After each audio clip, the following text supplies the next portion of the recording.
નમસ્કાર વિદ્યાર્થી મિત્રો, હું રમેશ વાગડિયા આજના લેક્ચરમાં આપ સૌનું સ્વાગત કરું છું.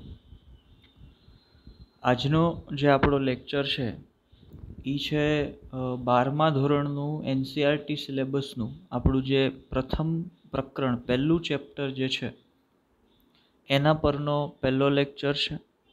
આજથી આપણે નવું ચેપ્ટર શરૂ કરીએ છીએ અને આજનો લેક્ચર આ નવા ચેપ્ટરનો પહેલો લેક્ચર છે.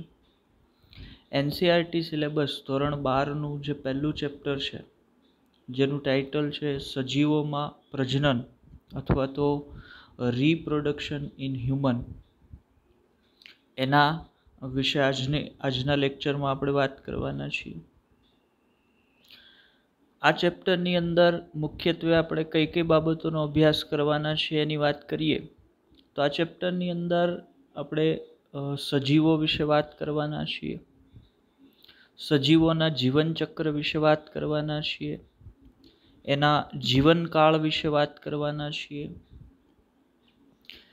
પ્રજનનની પ્રક્રિયા સજીવોની અંદર કેવી અગત્યતા ધરાવે છે એના વિશે વાત કરવાના છીએ, સજીવો કઈ રીતે બહુગુણન પામે છે, કઈ રીતે એના ઉદ્ભવથી લઈ અને અત્યાર સુધીમાં પોતે પોતાનું અસ્તિત્વ છે એ પૃથ્વી પર ટકાવી રાખ્યું છે એના સંદર્ભ આજના લેક્ચરમાં આપણે વાત કરવાના છીએ.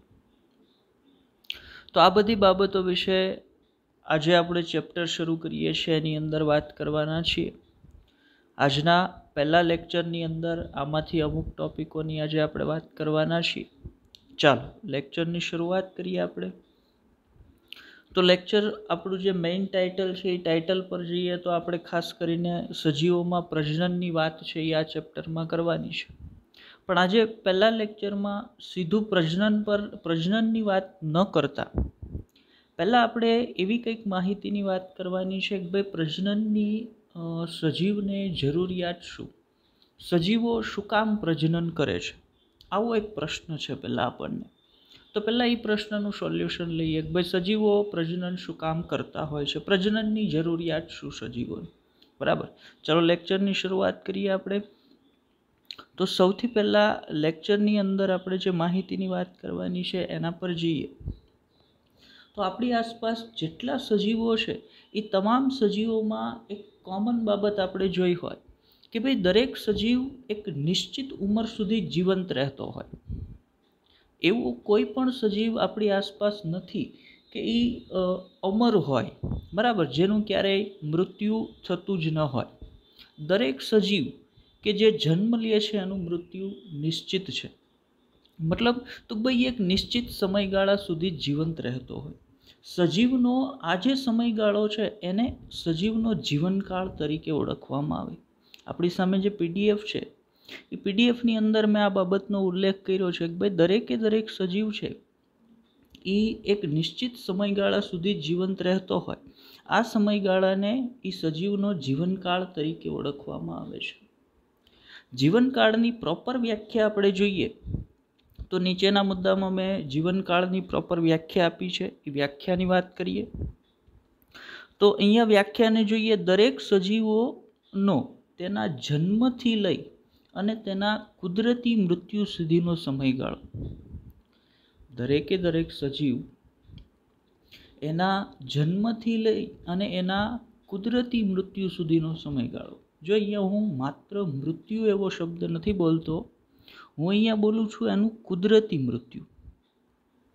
બે રીતે કોઈ પણ સજીવનું મૃત્યુ થઈ શકે. બરાબર, આપણે માણસનું ઉદાહરણ લઈને જ વાત કરીએ તો માણસ છે એ કુદરતી રીતે એની ઉંમર થઈ ગયા પછી વૃદ્ધ થઈ અને મૃત્યુ પામી શકે, અથવા તો જુવાન માણસ રોડ પર ચાલતો જાય છે, એક 4-વ્હીલર એને ટક્કર મારી, એનું એક્સિડન્ટ થયું અને સ્પોટ પર એનું મૃત્યુ થઈ ગયું. તો એ જે મૃત્યુ છે એક્સિડન્ટની અંદર થયું છે એ આકસ્મિક મૃત્યુ છે. જ્યારે પોતાની ઉંમરના કોઈ એક તબક્કે એટલે વૃદ્ધતાએ પહોંચ્યા બાદ એનું જે મૃત્યુ થાય છે એ એનું કુદરતી મૃત્યુ છે. તો અહીંયા આપણે જે મૃત્યુને ધ્યાનમાં લેવાનું છે એ આકસ્મિક મૃત્યુ નહીં, પણ એ મૃત્યુ કુદરતી મૃત્યુને આપણે ધ્યાનમાં લેવાનું છે. અને કુદરતી મૃત્યુને ધ્યાનમાં રાખી અને જીવનકાળની વ્યાખ્યા છે એ આપણે આપવાની છે. તો હવે મને જીવનકાળની વ્યાખ્યા છે એ સ્પષ્ટ થઈ જવી જોઈએ કે જીવનકાળ એટલે શું? તો કોઈ પણ સજીવના જન્મથી લઈ અને એના કુદરતી મૃત્યુ સુધીના સમયગાળાને આપણે એનો જીવનકાળ ગણીએ છીએ, અથવા તો આપણે એને જીવનકાળ કહીએ છીએ. આગળ વાત કરીએ લેક્ચરની અંદર, તો ત્યાર પછી આપણે વાત કરવાની છે કે ભાઈ સજીવોની અંદર જીવનકાળ છે એ વેરી હોય છે, જુદો જુદો હોય છે. એવું નહીં કે બધા જે સજીવો જે આપણી આસપાસ જોવા મળે છે અથવા તો જીવસૃષ્ટિની અંદર જેટલા સજીવો છે એ તમામ સજીવનો જીવનકાળ એક સરખો હોય. સજીવોના જીવનકાળની અંદર ખૂબ જ વૈવિધ્યતા છે એ જોવા મળતી હોય છે. માનો આપણે એમ કહી શકીએ કે ભાઈ ઘણા સજીવોનો જીવનકાળ છે એ અમુક દિવસોનો જ હોઈ શકે. આપણી આસપાસ એવા પણ સજીવો છે કે જેમાં ઘણાનો જીવનકાળ છે અમુક કલાકોનો પણ હોઈ શકે. બરાબર, મતલબ આપણે એવું કહીએ કે ઘણા સજીવોનો જીવનકાળ અમુક કલાકોનો હોઈ શકે, ઘણા સજીવોનો જીવનકાળ અમુક દિવસોનો હોઈ શકે, ઘણા સજીવોનો જીવનકાળ અમુક વર્ષોનો હોઈ શકે, ઘણા સજીવોનો જીવનકાળ હજારો વર્ષોનો પણ હોઈ શકે. મતલબ તો બસ સજીવોની અંદર જીવનકાળ સંદર્ભે ખૂબ જ વૈવિધ્યતા છે એ જોવા મળતી હોય છે. હા, દરેક સજીવ પોતાના જીવનકાળ સુધી જ જીવંત રહે છે, પછી એનું મૃત્યુ થઈ જાય છે. પણ આ જીવનકાળનો સમયગાળો છે એ જુદા જુદા સજીવોની અંદર જુદો જુદો હોઈ શકે. આપણે મુદ્દામાં લખ્યું છે એ પ્રમાણે કે ઘણાનો જીવનકાળ અમુક દિવસોનો હોય છે, ઘણાનો જીવનકાળ હજારો વર્ષોનો પણ હોઈ શકે છે. હવે જીવનકાળને સમજાવવા માટે અથવા તો જુદા જુદા સજીવોની અંદર જીવનકાળ જુદો જુદો હોય છે, આ સમજાવવા માટે એનસીઆરટી બુકે આપણને એક ડાયાગ્રામ આપ્યો છે, થોડીક આકૃતિઓ પ્રાણીઓના ઉદાહરણ સાથે આપી છે. તો એને એ આકૃતિ પર જઈ અને જીવનકાળને જે જુદા જુદા સજીવોની અંદર જુદો જુદો જીવનકાળ હોય એને સમજવાનો પ્રયત્ન કરીએ. પછી પાછા થિયરી પોર્શન પર આવીશું. પહેલાં આકૃતિને જઈ અને સમજી લઈએ. આકૃતિ જે આપણે અહીંયા જોઈએ છીએ એનસીઆરટીમાંથી જ લેવામાં આવેલી છે, એનસીઆરટીની જ બેઠી આકૃતિ છે. આ આકૃતિની અંદર તમને 6 એક્ઝામ્પલ દેખાય છે.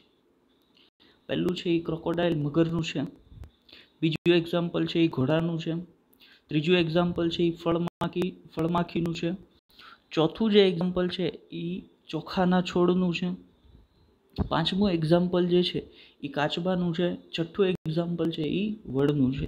આ સિવાય ઘણા એક્ઝામ્પલ એનસીઆરટીની અંદર આપેલા છે, એને આપણે બીજી સ્લાઇડમાં જોશું. આ સ્લાઇડની અંદર માત્ર આપણે આ 6 જ એક્ઝામ્પલ લીધા છે, જેમાં એનસીઆરટીએ અમુકના જીવનકાળ આપી દીધા છે, અમુકના જીવનકાળ આપણને ગોતવાના કીધા છે કે ભાઈ જે ખાલી જગ્યાઓ આપણને આકૃતિની નીચે આપેલી છે એ સજીવોના જીવનકાળને આપણે ગોતવાના છીએ.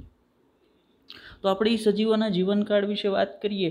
મગરનો જીવનકાળ જેમ લખી દીધું છે કે ભાઈ 60 વર્ષ જેટલો હોય, તો એની બાજુમાં જે ઘોડો આપણને દર્શાવ્યો છે એના જીવનકાળની જો આપણે વાત કરતા હોય તો ઘોડાનો જીવનકાળ છે એ પણ 50 થી 60 વર્ષ જેટલો હોય છે.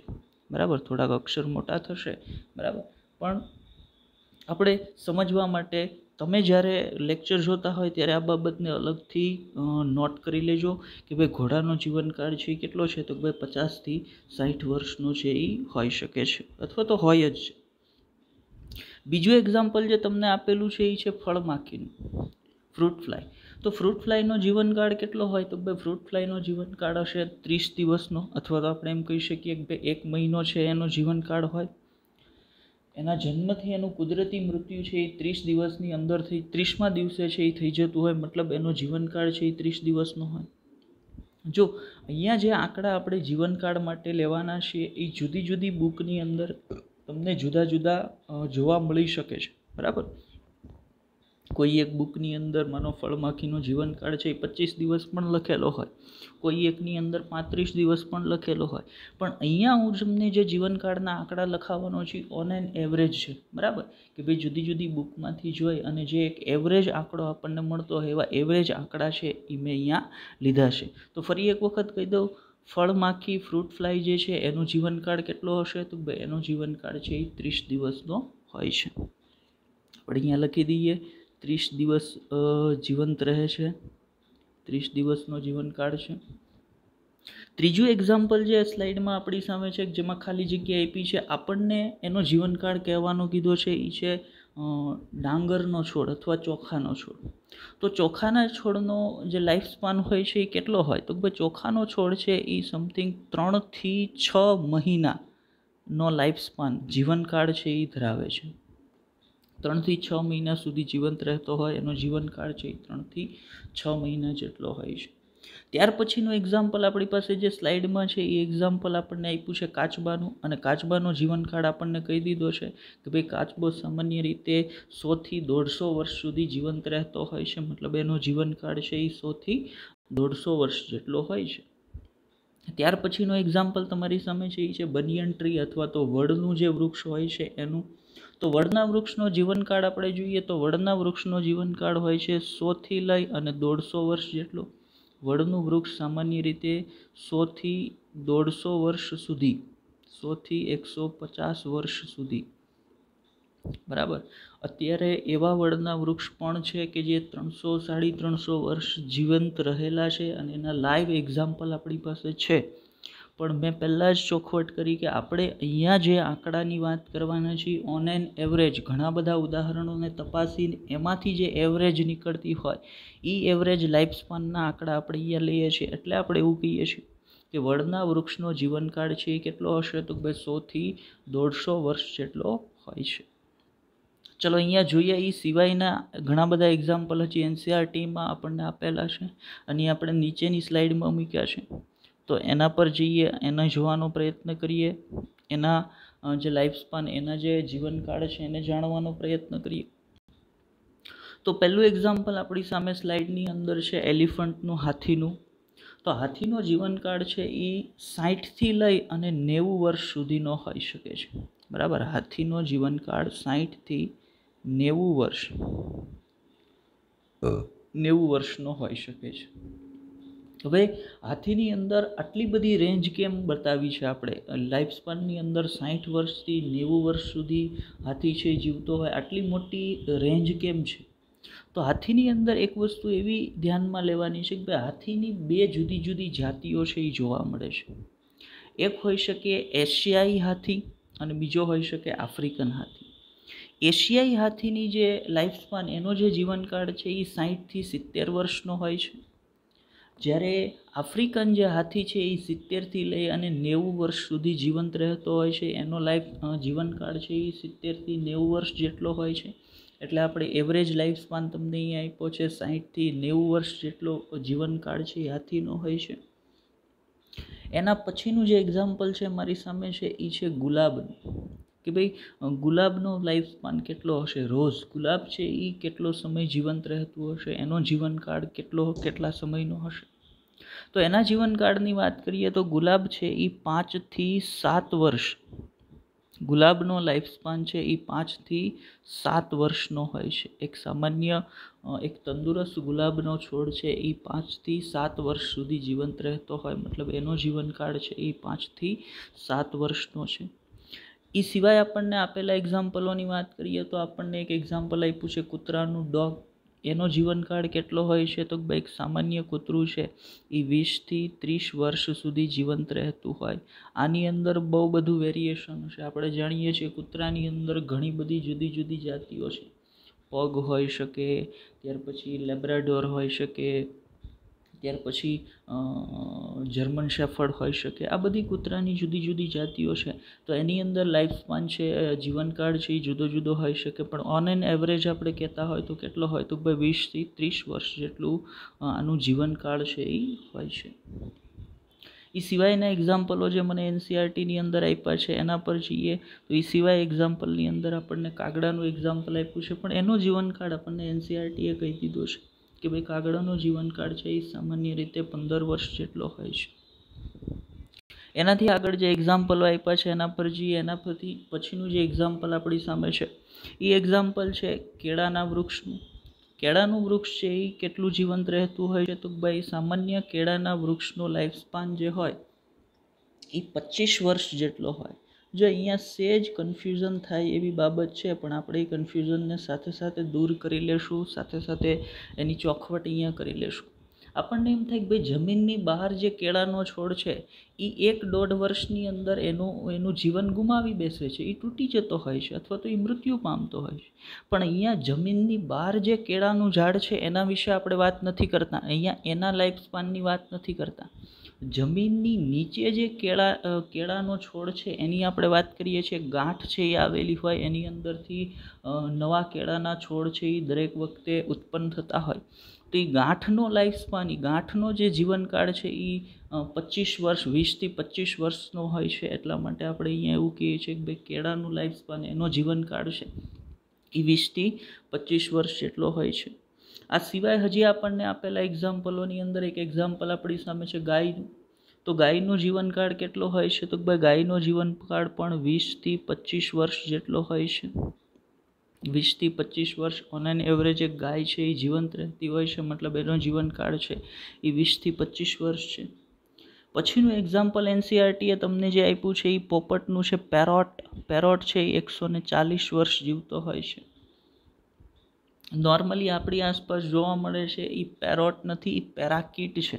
એનું લાઈફ સ્પાન એટલું મોટું નથી હોતું. એનું લાઈફ સ્પાન પ્રમાણમાં આના કરતાં બહુ નાનું હોય છે. 20 થી 25 વર્ષનું લાઈફ સ્પાન જીવનકાળ છે એ ધરાવતા હોય છે. જ્યારે પેરોટ જેને કહીએ છીએ એનું લાઈફ સ્પાન ખૂબ લાંબુ હોય છે. 125 વર્ષ સુધી જીવંત રહેતા હોય, 140 વર્ષ સુધી જીવંત રહેતા હોય છે. તો આ બધા જ સજીવો જે એક્ઝામ્પલ આપણને એનસીઆરટી બુકે આપેલા હતા એ તમામ એક્ઝામ્પલોની આપણે વાત કરીએ અહીંયા. ભાઈ બધા એક્ઝામ્પલો છે એના જેના એનસીઆરટી આપણને જીવનકાળ આપ્યા હતા એના પણ આપણે તપાસ કર્યા, અને જેના નહોતા આપ્યા આપણને જીવનકાળ, જેના આપણને ગોતવાના કીધા હતા એ બધાના જીવનકાળ વિશે પણ આપણે તમને અહીંયા માહિતી આપી. બરાબર. તો આ બધાના જીવનકાળને લેક્ચર જોતી વખતે એક વખત વ્યવસ્થિત રીતે નોટ કરી લેજો, એની નોટ બનાવી લેજો, કામ આવશે. ઓબ્જેક્ટિવની અંદર દરેકનો જીવનકાળ છે એ આપણને પૂછાઈ શકે છે. તો ત્યારે મને એ જીવનકાળ યાદ હોવો જોઈએ, હું એ ઓબ્જેક્ટિવને સોલ્વ કરી શકવો જોઈએ. ચલો લેક્ચરની અંદર પાછા આગળ જ્યાં આપણે થિયરી પોર્શન પર હતા ત્યાં જતા રહીએ. તમામ એક્ઝામ્પલોને આપણે પૂરા કરી નાખ્યા છે. તો થિયરી પોર્શનમાં છેલ્લે આપણે શું વાત કરતા હતા? તો ભાઈ થિયરી પોર્શનની અંદર આપણે વાત કરતા હતા કે ભાઈ સજીવોની અંદર જીવનકાળની ખૂબ જ વૈવિધ્યતા છે એ જોવા મળતી હોય છે. અને વૈવિધ્યતા આ બધા જ એક્ઝામ્પલો આપણે તપાસ્યા, એની અંદર જોયું પણ ખરું. જેમાં પતંગિયાનું એક્ઝામ્પલ જે આપણી પાસે હતું એની અંદર આપણે જોયું કે એનો જીવનકાળ 1 થી 2 અઠવાડિયાનો જ હતો. એનાથી ઉપર આપણે ફળમાખીનું જે ફ્રૂટ ફ્લાય હતી એનો લાઈફ સ્પાન જીવનકાળ જોયો 30 દિવસનો હતો.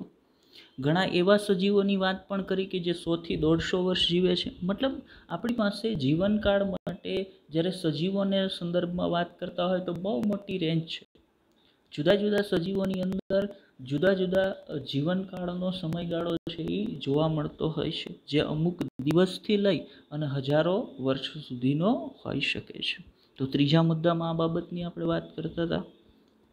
ત્યાર પછી આપણે વાત કરીએ, જો જીવનકાળની વાત કરીને એટલે એક બીજો પોઈન્ટ છે એ આપણા મગજમાં આવે કે ભાઈ જે ઝાઝું જીવે એનું કદ કદાચ બહુ મોટું હોય, જે ઓછું જીવતું હોય એનું કદ નાનું હોય. તો એક બહુ સ્પષ્ટતા કરી લઈએ આપણે અહીંયા કે સજીવના કદને અને એના જીવનકાળના સમયગાળાને કોઈ પણ પ્રકારનો સંબંધ હોતો નથી. એવું ક્યારેય બનતું નથી કે જે મોટા કદના સજીવો હશે એનો લાઈફ સ્પાન, એનો જીવનકાળ લાંબો હોય, જે નાના કદના સજીવ હોય એનો જીવનકાળ ટૂંકો હોય. આવી કોઈ પણ સંલગ્નતા એની અંદર હોતી નથી. અને આ બાબતની સ્પષ્ટતા કરવા માટે આપણે જે આગળ એક્ઝામ્પલ જોયા એના 2 ઉદાહરણોને યાદ કરીએ. તો એમાં એક એક્ઝામ્પલ આપણે જોયું હતું કાગડાનું. કાગડાનો જીવનકાળ આપણે યાદ કરીએ કેટલો હતો? કાગડાનો જીવનકાળ 20 થી 25 વર્ષનો હતો. હવે એની જ સાઈઝના બીજા એક પક્ષીનો જીવનકાળ આપણે જોઈએ, પોપટનો જીવનકાળ. પોપટનો જીવનકાળ કેટલો હતો? 140 વર્ષ હતો. મતલબ બેયની સાઈઝ છે એ મળતી આવે છે, સમાન આસપાસ જ છે, છતાં પણ બેયના જીવનકાળની અંદર બહુ મોટો તફાવત છે. મતલબ આપણે બહુ સ્પષ્ટ એવું કહી શકીએ કે સજીવના કદને અને એના જીવનકાળના સમયગાળાને કોઈ પણ સંબંધ હોતો નથી. વનસ્પતિની અંદર પણ આ વસ્તુ લાગુ પડે છે. એક એક્ઝામ્પલ વનસ્પતિઓની અંદર પણ લઈ લઈએ કે આંબાનું વૃક્ષ અને વડનું વૃક્ષ સાઇઝ સંદર્ભે આપણે વાત નથી કરતા, જીવનકાળ સંદર્ભે પહેલાં વાત કરીએ છીએ. તો એક સામાન્ય આંબાના વૃક્ષનો જીવનકાળ 20 થી 25 વર્ષનો હોય છે. જ્યારે એક વડના વૃક્ષના જીવનકાળની તમે વાત કરતા હોય તો એનો જીવનકાળ છે એ 100 થી 150 વર્ષ જેટલો હોય છે. સાઇઝની વાત કરો તો બેની સાઇઝ છે એ મળતી આવતી હોય, સમાન જ હોય, છતાં પણ વડના વૃક્ષનો જીવનકાળ ઘણો લાંબો છે. મતલબ આ મુદ્દો બહુ સ્પષ્ટ થાય છે અહીંયા કે સજીવના જીવનકાળને અને એ સજીવના કદને, શારીરિક કદને કોઈ સંલગ્નતા હોતી નથી અને કોઈ લેવા દેવા નથી. ચાલો આગળ વાત કરીએ આપણે કે આપણી આસપાસ જેટલા સજીવો છે એ દરેક સજીવ કે જે જન્મ લે છે એનું મૃત્યુ થવું ફરજિયાત છે. દરેક સજીવ જે આપણી આસપાસ જન્મ લેતો હોય એનું મૃત્યુ ફરજિયાત છે. જો એનું મૃત્યુ ન થાય તો એનો જીવનકાળ છે એ નક્કી જ ન થાય તો એ સજીવ છે અમર થઈ જાય. તો આપણે એમ કહી જ ના શકીએ કે એનો જીવનકાળ આટલો છે. તો આપણે એમ કહેવું પડે કે અનંત સુધી જીવે છે. મતલબ તો આપણી આસપાસ જેટલા પણ સજીવો છે, જે સજીવે જન્મ લીધો છે ફરજિયાતપણે એનું મૃત્યુ નિશ્ચિત છે. ઘણા એક દિવસમાં મૃત્યુ પામતા હોય, ઘણા એક અઠવાડિયે મૃત્યુ પામતા હોય, ઘણા એક વર્ષે મૃત્યુ પામતા હોય, ઘણા 10 વર્ષે, ઘણા 100 વર્ષે, પણ દરેક જે જન્મ લે એનું મૃત્યુ ફરજિયાત છે. આ બાબતની અંદર એક અપવાદ છે. બરાબર, અહીંયા મેં અપવાદ લખ્યું છે, અહીંયા અપવાદ આવશે ખરેખર, પણ આપણે સમજાય જાય અપવાદ. બરાબર, કે અપવાદ રૂપ એક સજીવ એવું છે આપણી આસપાસ કે જેના માટે આ બાબત લાગુ પડતી નથી. એ કોણ છે? તો ભાઈ એક કોષી સજીવો છે. એક કોષી સજીવોને આ મુદ્દો લાગુ પડતો નથી. કયો મુદ્દો? કે જે સજીવ જન્મ લે છે એનું મૃત્યુ થાય છે. આ મુદ્દો એક કોષી સજીવોને લાગુ પડતો નથી. હવે પ્રશ્ન એવો થાય તો શું એ સજીવો અમર હશે?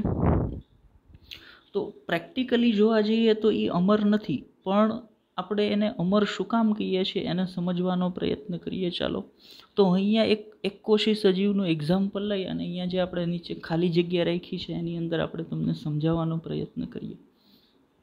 તો એક કોષી સજીવ તરીકે હું અહીંયા એક અમીબા છે, એ અમીબાનું સ્ટ્રક્ચર અહીંયા તમને દોરી દઉં છું. આ છે એ એક અમીબા છે.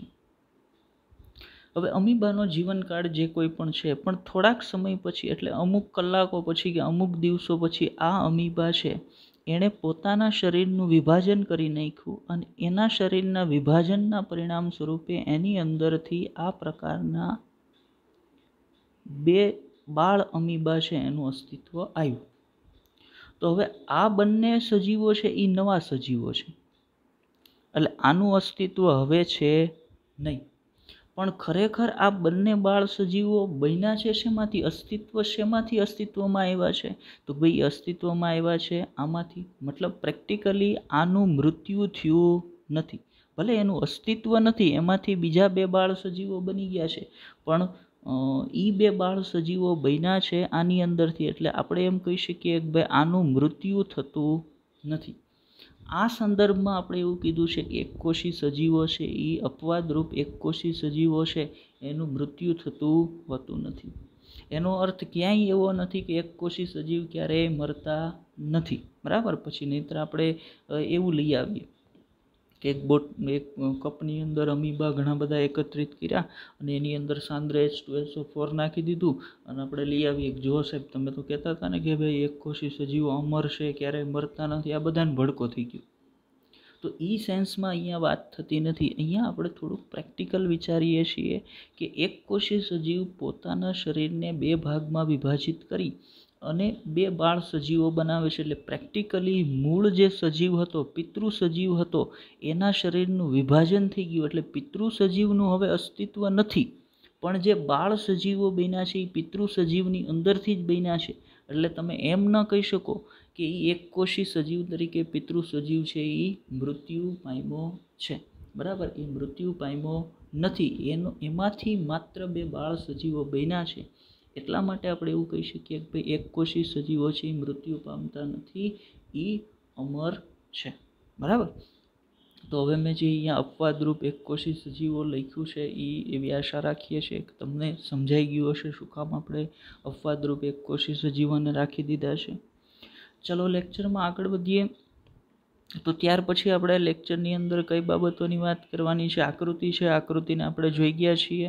તમામના જે જીવનકાળની વાત આપણે કરવાની હતી તમામના જીવનકાળની વાત આપણે કરી લીધી છે. હવે લેક્ચરની અંદર બીજી બાબત પર આપણે એવું જવાનું છે કે ભાઈ પૃથ્વી પર સજીવો છે એનું અસ્તિત્વ 1-2 વર્ષમાં કે 2-5 વર્ષમાં કે 50-100 વર્ષ પહેલાં નથી થયું. પૃથ્વી પર સજીવો અસ્તિત્વમાં આવ્યા છે આજથી લાખો વર્ષો પહેલાં. પૃથ્વી પર સજીવો આજથી લાખો વર્ષ પહેલાં અસ્તિત્વમાં આવ્યા છે. બરાબર. જ્યારે આપણે ઇવોલ્યુશન ભણીએ ત્યારે ઇવોલ્યુશનની અંદર બહુ સ્પષ્ટપણે આવે કે ભાઈ આજથી 5000 કે 6000 બિલિયન વર્ષ પહેલાં પૃથ્વી છે એ સૂર્યમાંથી છૂટી પડી અને પછી ધીમે ધીમે એના વાતાવરણમાં ફેરફાર થયો અને પછી ધીમે ધીમે એની અંદર જીવન છે એ અસ્તિત્વમાં આવ્યું. મતલબ પૃથ્વી પર જીવન છે એ આજથી લાખો વર્ષ પહેલાં અસ્તિત્વમાં આવ્યું છે. મતલબ સજીવ છે એ પૃથ્વી પર આજથી લાખો વર્ષ પહેલાં બન્યો છે. હવે સજીવ છે એ લાખો વર્ષ પહેલાં બન્યો હતો અને હજી સુધી પૃથ્વી પર છે, તો એનો અર્થ તો એવો થાય કે ત્યારે બનેલો સજીવ હજી સુધી છે, મતલબ એ સજીવનો જીવનકાળ લાખો વર્ષોનો છે.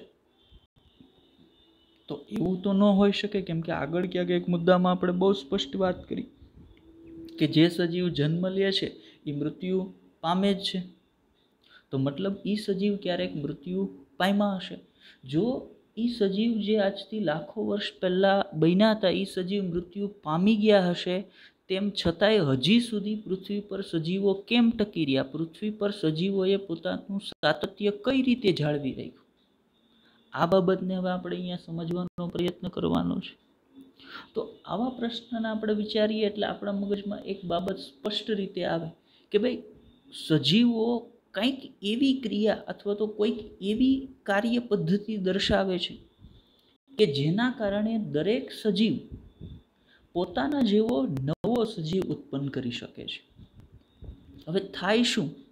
તો ભાઈ કોઈ એક સજીવ જે અસ્તિત્વ ધરાવે છે એ સજીવ પોતાનો જીવનકાળ પૂર્ણ થાય તે પહેલાં અથવા એમ કહીએ પોતે મૃત્યુ પામે એ પહેલાં પોતાના જેવો નવો સજીવ બનાવી નાખે. હવે એ સજીવ ફરી પાછો પોતાનો જીવનકાળ પૂર્ણ થાય એ પહેલાં પાછો એક વખત પોતાના જેવો નવો સજીવ બનાવી નાખે. આમ સતત રીતે ચક્રીય રીતે આ ક્રમ છે એ ફરતો રહે. પરિણામ સ્વરૂપે આજથી લાખો વર્ષ પહેલાં બનેલા સજીવોનું અસ્તિત્વ હજી સુધી પૃથ્વી પર ટકી રહ્યું છે. મતલબ આવી કંઈક ઘટના છે એ સજીવની અંદર થતી હોવી જોઈએ. આપણે જોઈએ આપણે થિયરીની અંદર આપણી સામે જે PDF છે એની અંદર પણ આ બાબતે કંઈક લખ્યું છે, તો વાંચીએ ત્યાં શું કહેવાનો પ્રયત્ન કર્યો છે આપણે. તો આજથી લાખો વર્ષ પહેલાં જે સજીવો ઉદ્ભવ પામ્યા છે એ હજી સુધી અસ્તિત્વ ધરાવે છે. તો એનો અર્થ એવો થાય કે સજીવોમાં જરૂર એવી કોઈ ઘટના છે એ જોવા મળે છે જેના કારણે આટલા લાંબા સમયથી પૃથ્વી પર સજીવો પોતાનું સાતત્ય ટકાવી શક્યા છે અથવા તો જાળવી શક્યા છે.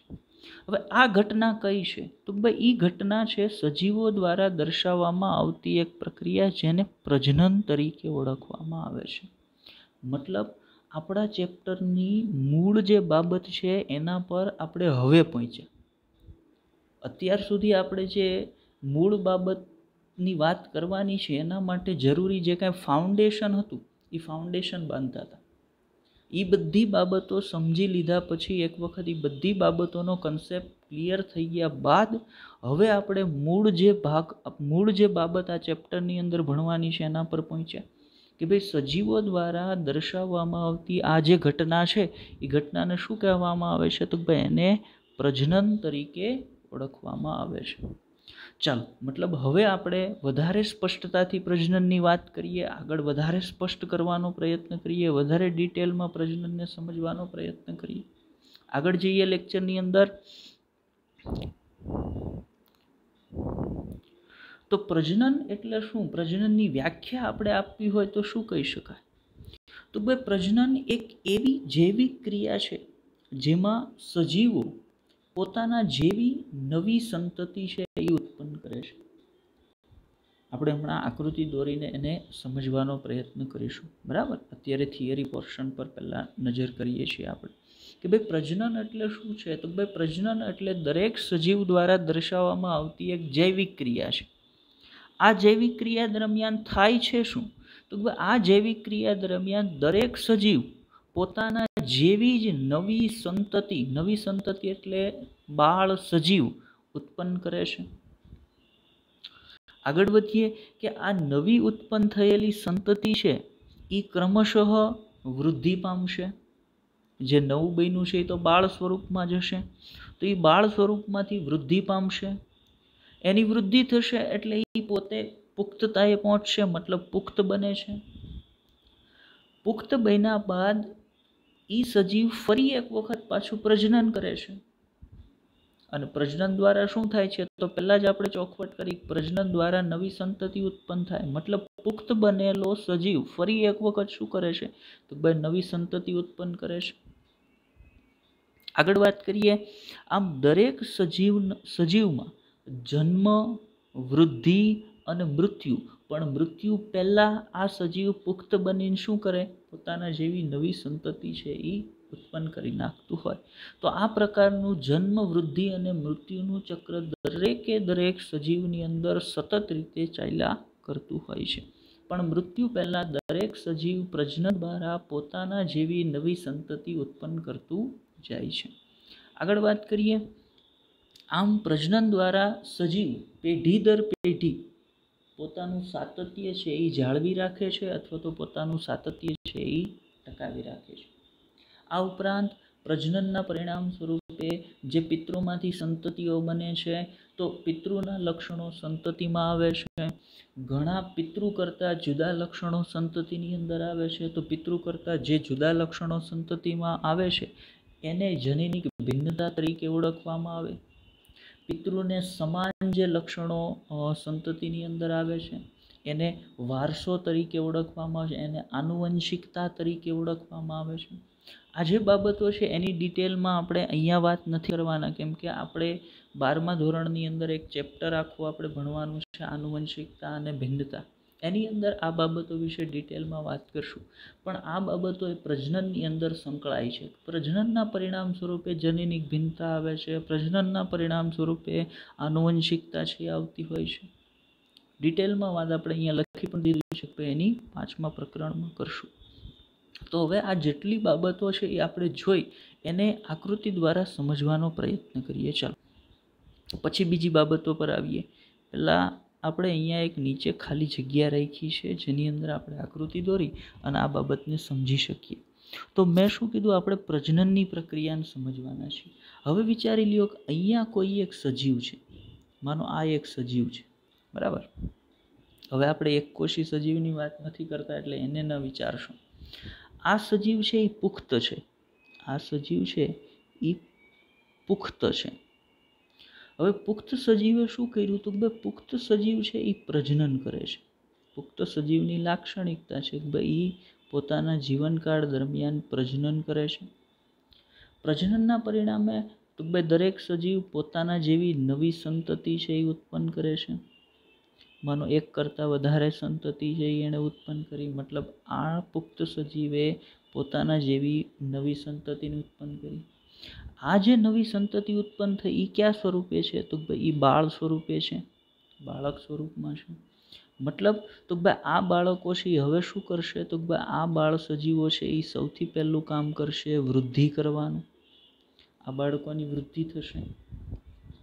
વૃદ્ધિના પરિણામ સ્વરૂપે આ જે બાળ સજીવો હતા એ ફરી પાછા આ પ્રકારે પોતાની પુખ્તતાએ પહોંચશે, મતલબ પુખ્ત સજીવોમાં ફેરવાશે. આ પુખ્ત સજીવો છે એ પોતાનો જીવનકાળ પૂર્ણ કરી મૃત્યુ પામશે એ પહેલાં એ બંને શું કરશે?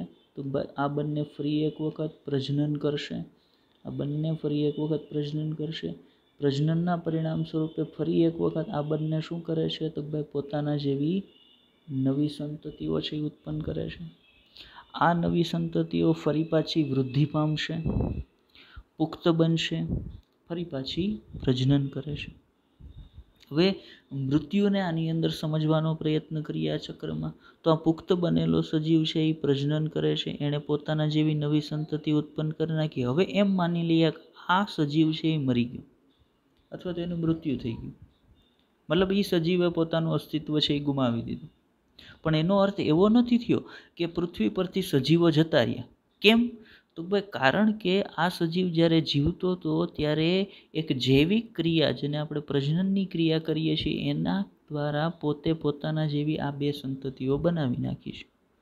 આ બંને સંતતિઓ પુખ્ત બની અને એનો જીવનકાળ પૂર્ણ થઈને પોતે મૃત્યુ પામે એ પહેલાં એણે શું કર્યું? ફરી પાછી પોતાના જેવી સંતતિઓ છે એ બનાવી દીધી. હવે આનું પણ મૃત્યુ થઈ ગયું, આણે પોતાનું અસ્તિત્વ ગુમાવી દીધું. પણ એના કારણે એવું ન થયું પૃથ્વી પરથી સજીવો છે એ અસ્તિત્વ ગુમાવી બેઠા. શું કામ એવું ન થયું? તો ભાઈ દરેક સજીવે પોતાના મૃત્યુ પહેલાં પોતાના જેવી નવી સંતતિઓ ઉત્પન્ન કરી છે, અને જે જૈવિક ક્રિયા દ્વારા સજીવ આવી નવી સંતતિઓ ઉત્પન્ન કરે છે એ જૈવિક ક્રિયાને આપણે શું કહીએ છીએ? તો ભાઈ જૈવિક ક્રિયાને આપણે પ્રજનનની ક્રિયા તરીકે ઓળખીએ છીએ. ચલો આપણે આગળ વધીએ લેક્ચરની અંદર. તો જ્યાં આપણે લેક્ચરને સ્ટોપ કરીએ અને આકૃતિમાં સમજવા આવ્યા હતા ત્યાં ફરી પાછા જતા રહીએ. તો આપણે અહીંયા સુધી પહોંચ્યા હતા, અહીંયાથી આગળ વાત કરીએ કે ભાઈ સજીવ વિશ્વની અંદર ખૂબ જ વિવિધતા છે એ જોવા મળે છે. વિવિધતા કયા સંદર્ભમાં વાત કરીએ છીએ?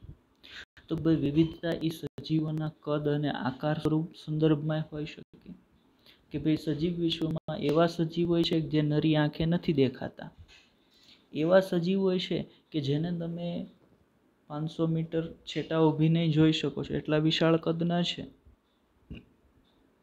બીજી વિવિધતા સજીવ વિશ્વની અંદર છે સજીવોના વસવાટની અંદર, કે સજીવો જલજ વસવાટ કરતા હોય, સજીવો સ્થલજ વસવાટ કરતા હોય. સ્થલજ વસવાટમાં ઘણા સજીવો જંગલ પ્રદેશમાં રહેતા હોય, ઘણા સજીવો તૃણ પ્રદેશમાં રહેતા હોય, ઘણા સજીવો રણ પ્રદેશમાં રહેતા હોય. તો આ પ્રકારનું વસવાટનું વૈવિધ્યતા છે એ પણ સજીવની અંદર જોવા મળે. ત્યારબાદ શારીરિક રચનામાં પણ ઘણી બધી વૈવિધ્યતા છે એ જોવા મળતી હોય છે. શરીરની આંતરિક રચનામાં પણ સજીવોમાં ઘણી બધી વૈવિધ્યતા છે એ જોવા મળતી હોય. તો આ બધી બાબતોને ધ્યાનમાં રાખી અને આપણે અહીંયા એક મુદ્દો લખ્યો છે કે ભાઈ સજીવ વિશ્વમાં ખૂબ જ વિવિધતા છે એ જોવા મળતી હોય છે. હવે આ વિવિધતાના સંદર્ભમાં આગળ વાત કરીએ તો જે સજીવો અસ્તિત્વ ધરાવે છે એ દરેક સજીવની બહુગુણન પામવાની, બહુગુણન પામવું એટલે સંખ્યા વધારવી, બરાબર. એકમાંથી બે સજીવ બનવા, તો આપણે એમ કહી શકીએ કે જ્યારે કોઈ એક સજીવ એકમાંથી બે બની જાય, પોતાના જેવી નવી સંતતિ ઉત્પન્ન કરે, ત્યારે આપણે એમ કહીએ કે એ સજીવ બહુગુણન પામ્યો છે, બરાબર. તો એ દરેકની બહુગુણન પામવાની જે ક્ષમતા હોય છે એની અંદર ફેરફારો હોય છે. એ દરેકની ક્રિયાવિધિ છે એ કંઈક જુદી હોય છે, એકબીજા કરતાં જુદી જુદી હોય છે. એટલે મુદ્દામાં આપણે બહુ સ્પષ્ટ લખી લીધું છે કે દરેકની બહુગુણન પામવાની અને સંતતિઓ ઉત્પન્ન કરવાની ક્રિયાવિધિ છે એ એકબીજાથી અલગ હોય છે, આગવી હોય છે. અને આ જે ફેરફાર છે બધાની બહુગુણન પામવાની ક્રિયાવિધિઓમાં, એ શેના કારણે છે? તો ભાઈ સજીવ વિશ્વની વિવિધતાના કારણે છે કે ભાઈ દરેક સજીવનો વસવાટ જુદો જુદો છે, એના કારણે એની બહુગુણન પામવાની જે ક્રિયાવિધિ છે એમાં ફેરફાર હોય. એની આંતરિક અને દેહધાર્મિક ક્રિયાઓ છે એની અંદર વિવિધતા હોય, એના કારણે એની બહુગુણન પામવાની જે ક્રિયાવિધિ છે એમાં ફેરફાર હોય. આ સિવાય પણ બીજા ઘણા બધા અન્ય પરિબળો છે કે જે સામૂહિક રીતે સજીવની બહુગુણન પામવાની જે ક્રિયાવિધિ છે એ ક્રિયાવિધિની અંદર ફેરફાર અથવા તો એ ક્રિયાવિધિની અંદર ભિન્નતા છે એ પ્રેરતા હોય છે. આગળ વધીએ લેક્ચરમાં. તો આપણે અહીંયા બીજી વાત એવી કરવાની છે કે હવે આપણે એક વસ્તુ સ્પષ્ટ કરી લીધી કે ભાઈ દરેક સજીવ છે એ પોતાના જીવનકાળ દરમિયાન પોતાની જાતિનું અસ્તિત્વ ટકાવી રાખવા માટે પ્રજનન તો કરતા જ હોય છે. પણ આ જે પ્રજનનની પ્રક્રિયા છે એ પ્રજનનની પ્રક્રિયામાં કેટલા સજીવો ભાગ લે છે? એક સજીવ, એક પિતૃ સજીવ ભાગ લે છે કે બે પિતૃ સજીવ ભાગ લે છે? એના આધારે પ્રજનનની પ્રક્રિયાને બે પ્રકારમાં ડિવાઈડ કરવામાં આવે. જો પ્રજનનની પ્રક્રિયામાં એક કે બે સજીવો ભાગ લે તેના આધારે તેના બે પ્રકાર છે એ પડતા હોય છે, અથવા તો બે પ્રકાર પડે છે. હવે પ્રજનનની પ્રક્રિયાના ક્યાં બે પ્રકાર પડે છે? તો પ્રજનનની પ્રક્રિયાનો પહેલો પ્રકાર છે એને અલિંગી પ્રજનન તરીકે ઓળખવામાં આવે છે.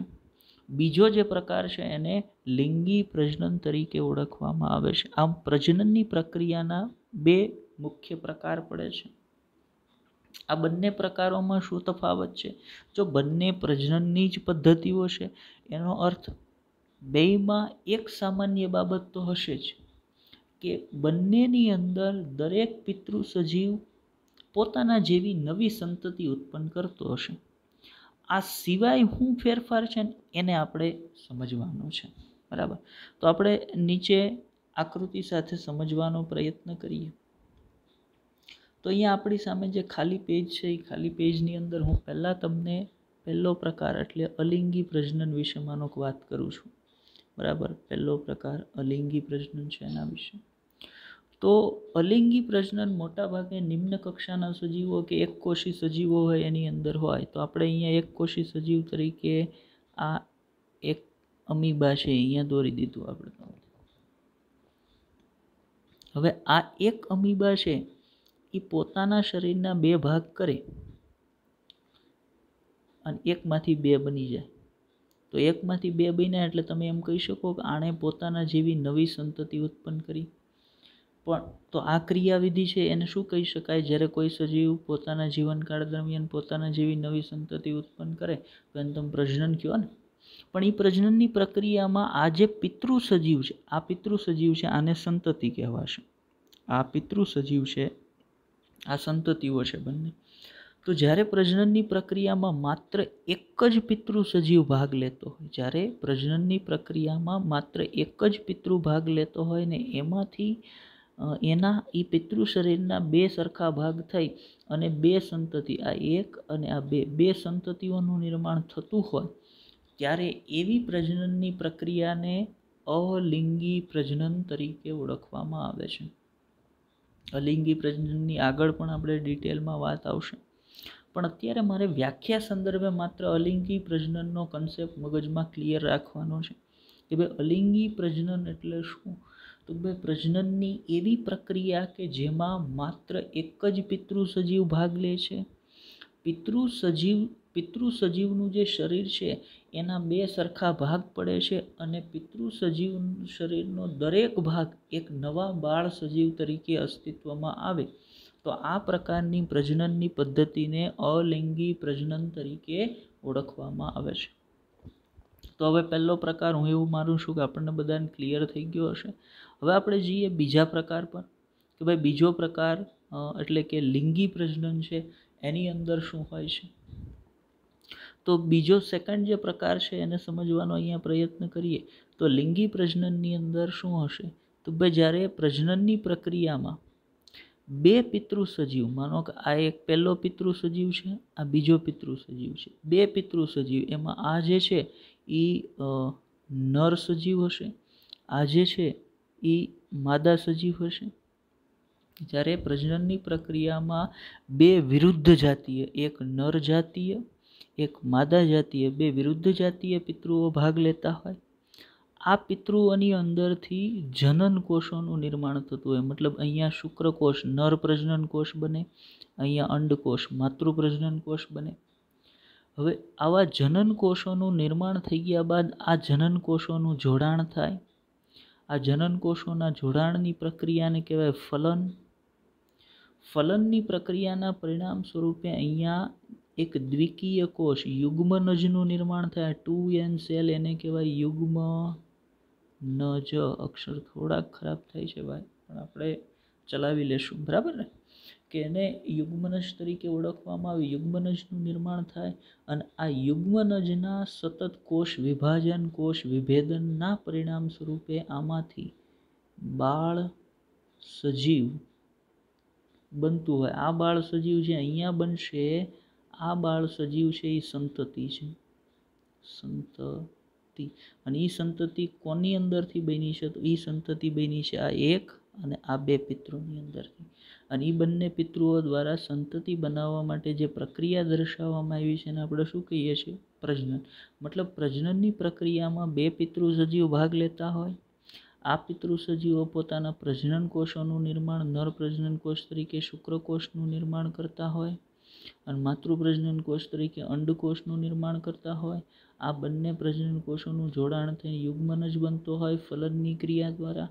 અને એ યુગ્મનજના કોષ વિભાજન કોષ વિભેદનના પરિણામ સ્વરૂપે બાળ સજીવ છે એ અસ્તિત્વમાં આવતો હોય, સંતતિ છે એ બનતી હોય. તો એવી પ્રજનનની પ્રક્રિયાને લિંગી પ્રજનન તરીકે ઓળખવામાં આવે છે. ચાલો, મતલબ હવે આપણને પ્રજનનની પ્રક્રિયાના બંને ભાગો છે એ ક્લિયર થઈ ગયા છે કે આ બે પ્રકારની પ્રજનનની પદ્ધતિઓ છે એ જોવા મળતી હોય છે. એક જે છે એને આપણે લિંગી પ્રજનન કહીએ છીએ, બીજાને અલિંગી પ્રજનન કહીએ છીએ. આગળ વધીએ લેક્ચરની અંદર. તો હવે આપણે આ લેક્ચરની અંદર આજે આ લેક્ચરની અંદર આપણે હવે વધારાની માહિતીની વાત કોઈ કરવાની નથી. આજના લેક્ચરમાં આપણે આટલી જ બાબતો વિશે અભ્યાસ કરવાનો હતો, પણ આજે ઘણી બધી બાબતોને આપણે અહીંયા લીધી છે. પહેલાં આપણે ફાઉન્ડેશનની વાત કરી, પછી પ્રજનનની પ્રક્રિયા પર આવ્યા, પ્રજનન સજીવો શું કામ કરે છે, પ્રજનનનો ફાયદો શું છે, પ્રજનનથી કઈ રીતે સજીવોનું સાતત્ય જળવાઈ રહે છે, કઈ રીતે પેઢી દર પેઢી સજીવો પોતાનું અસ્તિત્વ ટકાવી રાખે છે. આ બધી જ બાબતો વિશે આજે આપણે આજના લેક્ચરની અંદર વાત કરીશું. આજે યુનિટ આપણે નવું શરૂ કર્યું છે 12મા ધોરણનું. એ one of the important chapter છે ભાઈ. બરાબર, આપણે તમામ લેક્ચરોને ધ્યાનથી સાંભળશું, તમામ લેક્ચરોને સમજવાનો પ્રયત્ન કરજો. કોઈ બાબત ન સમજાય તો મારો કોન્ટેક કરો, કોમેન્ટ કરો લેક્ચરની નીચે. તો હું ચોક્કસથી ન સમજાયેલી બાબતોને ફરી એક વખત સમજાવવાનો પ્રયત્ન કરીશ. બાકી ધ્યાનથી લેક્ચરને જુઓ, સમજવાનો પ્રયત્ન કરો. Best of luck.